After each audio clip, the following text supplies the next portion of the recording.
যদি রং চাটা এখানে একটু সুস্বাদু করতে চান মিক্স করতে পারেন।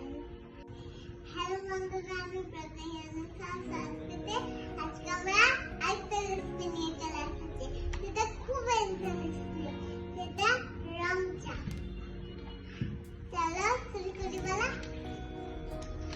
আমাদেরকে প্রথমে একটা পাত্রে জল দিয়ে আমাদেরকে উনুনে বসিয়ে নিতে হবে। যখন জলগুলো ফুটবে তখন আমাদেরকে এইগুলোর ভিতরে চিনি দিয়ে দিতে হবে।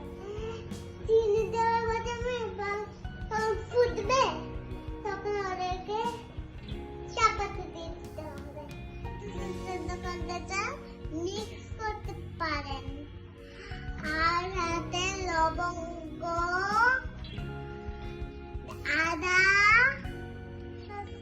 আদা তেজপাতা দিতে পারেন। আর এটা গরম হলে